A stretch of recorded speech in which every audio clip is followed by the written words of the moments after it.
Bueno, como les mencionaba anteriormente, como podemos ver acá, es prácticamente la dinámica que recorre el flujo del aire para poder capturar las partículas del PM10, que son básicamente las que mayormente se miden con este tipo de, de equipo, que es el highball. Como podemos ver acá, las partículas, el flujo de aire ingresa acá por los tubos y hacen el recorrido, ¿sí? Como podemos ver aquí, las bolitas, ¿sí?, hacen su recorrido, pero cada una de ellas es importante identificarlas porque cada color nos dice cuál es el estacionamiento de cada una de estas partículas.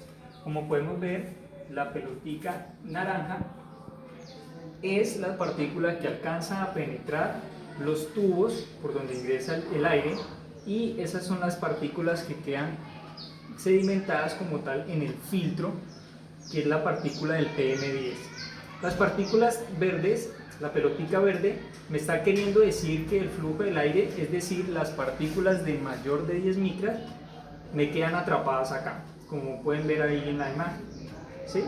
Ahorita vemos, exactamente ahí vemos que la partícula mayores a 10 micras quedan almacenadas acá, porque pues obviamente no pueden pasar, ¿sí? Ya las partículas naranjas, que son las partículas menores de 10 micras o 10 micras, quedarían en este filtro para luego nuevamente ser tomadas su peso y otras mediciones en las cuales se le hace a estas partículas. El viento restante, el aire restante comienza a salir por este lado, ¿sí? Como vemos la dinámica de este div, ¿listo? Entonces, básicamente, esa es la dinámica que sucede con este equipo de muestreo. ¿Listo? Ya siguiendo con la exposición, decimos que este equipo tiene algunas ventajas y desventajas, ¿sí? Una de las ventajas es que es de bajo costo de adquisición, manipulación sencilla, es muy fácil de manipular este tipo de muestreos, que es el highball. Estudio de amplias zonas de muestreo, o sea, dependiendo de la manipulación se puede colocar en diferentes zonas, ¿sí? Versatilidad en la ubicación, en cualquier zona se puede ubicar. Estudios de efecto a largo plazo, ¿sí? Tenemos unas desventajas, dice que medidas puntuales extrapoladas. Tenemos transporte de la muestra y análisis de laboratorio, o sea, las desventajas, que es muy engorroso tomar estas muestras, porque pues como no son sistematizadas, entonces tenemos que manualmente ir hasta el muestrador y sacarlas para luego llevarlas a un laboratorio, entonces eso es básicamente como una desventaja. ¿Listo? Datos que de incertidumbre determinan un promedio de tiempo de muestreo, es decir, por ejemplo 24 horas, o mayores a 24 horas o menos de 24 horas, ¿sí? No son útiles para algunos contaminantes, porque explícitamente este equipo de highball, este equipo de muestreo, explícitamente es para la captación de material particulado, ¿sí? Bien sea de 10 micras o de 2.5, no es para otros contaminantes atmosféricos. Entonces esa es una de las desventajas que tiene este muestreo. Esto es más que todo sacado de la resolución 2154 del 2010. Dice que la fuente de potenciales de error, o sea, pueden suceder algunos errores en la operación de esto. Dice las partículas volátiles recolectadas en los filtros a menudo se pierden durante el almacenamiento de los filtros en forma previa al pesaje posterior al muestreo. En consecuencia, los filtros deben ser pesados tan pronto sea posible para minimizar las pérdidas. Por eso se dice que es una de las desventajas que tiene, es que el transporte de la muestra y análisis en laboratorio. Sucede este tipo de error, que en el momento de la captura de la malla, donde se almacenan estas partículas, hay que tener mucha precaución para poder manipular y no se pierda tanto la muestra, ¿sí? Dice que el manejo del filtro hay que saberlo manejar. Dice que es necesario el manejo cuidadoso de los filtros entre los pesajes del premuestreo y el posmuestreo, para evitar errores debido al daño de los filtros o pérdida de partículas recolectadas en los filtros. El uso del cartucho para filtros puede reducir la magnitud de estos errores. ¿sí? Entonces hay que tener mucha precaución y son los errores que mayormente se pueden estar cometiendo en la manipulación de estos equipos. Bueno, acá dice que unas recomendaciones para las operaciones para estos equipos, dice que proteger el filtro y el muestrador de las precipitaciones y prevenir que insectos y otros desechos sean muestreados, ¿sí? Minimizar las fugas de aire que puedan causar error en la medición del volumen del aire que pasa a través del filtro. Sí, esa es una de las recomendaciones que más se hace. Otra dice que descargar el aire de salida a una distancia suficiente a la entrada del muestrador para minimizar el muestreo del aire de salida.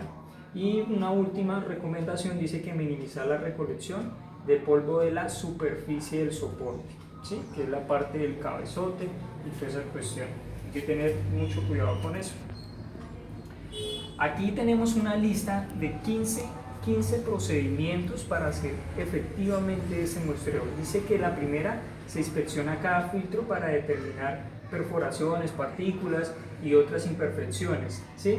En una segunda dice que se equilibra cada filtro a las condiciones ambientales, hay que tomar temperatura, tomar todo eso para poder hacer un equilibrio entre este equipo, ¿sí? Dice que al menos durante 24 horas en el cuarto de pesaje. Como tercer procedimiento dice, después del equilibrio se pasa cada filtro y se registra el peso del premuestreo con el número de identificación del filtro. Eso básicamente se anota en una planilla, todas estas cositas. Como cuarto dice, se entiende que el muestreador, para permitir establecer las condiciones de temperatura de arranque, se registra la lectura del indicador del flujo y, si es necesario, la temperatura ambiente y la presión barométrica. Se determina el flujo del muestreador en metros cúbicos sobre minuto local, de acuerdo con las instrucciones del fabricante. Como quinto procedimiento tenemos, si la velocidad del flujo está por fuera del intervalo aceptable específico por el fabricante, se chequea si hay fugas y, si es necesario, se ajusta la velocidad de flujo al punto del ajuste especificado. ¿Listo? Acá tenemos un sexto procedimiento, dice, se ajusta el cronómetro para iniciar y detener el muestrador a tiempos apropiados. Se registra la información de la muestra. Dice que sitio de localización o número de identificación, fecha del muestreo, número de identificación del filtro, modelo y número serial del muestrador. Eso básicamente va anotado en una planilla, ¿sí? Para cuando se va a operar. ¿Listo? Dice que se muestra por un periodo de 24 o más horas, eso es dependiendo en la cual se vaya a tomar el muestreo. El tiempo que se vaya a tomar el muestreo, se determina y registra el flujo promedio en metros cúbicos sobre minuto local para el periodo de muestreo de acuerdo con las instrucciones del fabricante, ¿sí?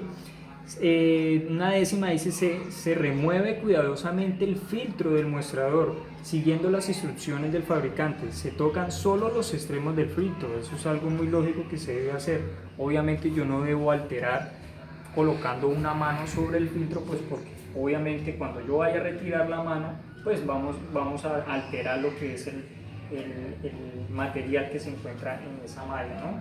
Hay que saberlo manipular. Dice que se coloca el filtro en un contenedor protector, por ejemplo, un recipiente de Petri, cuando son las cajitas de Petri, un sobre de papel transparente o de manila.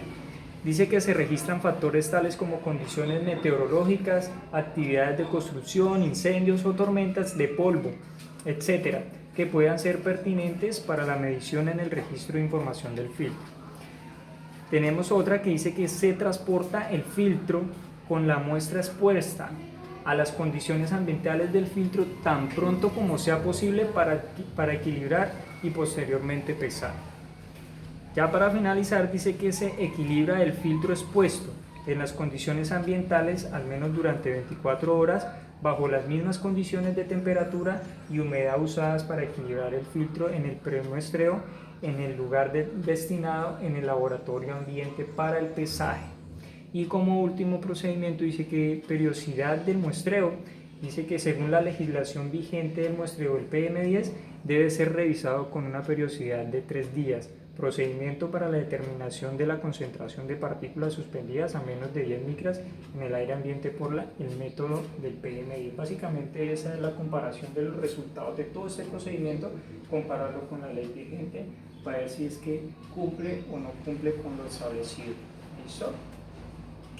Aquí podemos tener unas fotografías donde nos muestra físicamente cómo es el cabezote de este mostrador Highball. Como podemos ver acá en la parte interna del mostrador, que son los tubos, está la mallita donde prácticamente queda capturadas las partículas mayores a 10 micras. Ahí vemos que el hombre le está haciendo una limpieza preventiva.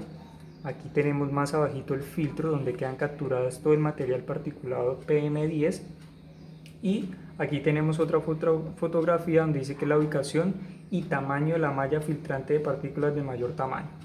Esta básicamente es la malla, y como podemos ver acá al fondo de esta malla ya vemos nuestro filtro donde van a caer todas las partículas de PM10. ¿Listo? Acá vemos otra, mira los filtros. El cabezote por acá es donde ingresa el flujo de aire, ¿sí? Pasan por estos tubitos, pasan, y aquí van a quedar también partículas, ¿sí? Mayores a PM10, y las otras van a ser ingresadas en los tubitos para finalmente llegar a la malla. Acá tenemos la malla que anteriormente veíamos, ¿sí? Y este es nuestra malla de muestreo, la malla del filtro. Aquí es donde vamos a poder observar las partículas capturadas PM10. ¿Listo? Entonces eso básicamente era lo que le quería exponer y dar a conocer sobre este equipo de muestreo, que es muy importante y a la vez es muy usado a nivel mundial para poder identificar ese tipo de partículas en la parte atmosférica. ¿Listo? De todas maneras, muchísimas gracias, espero que hayan entendido.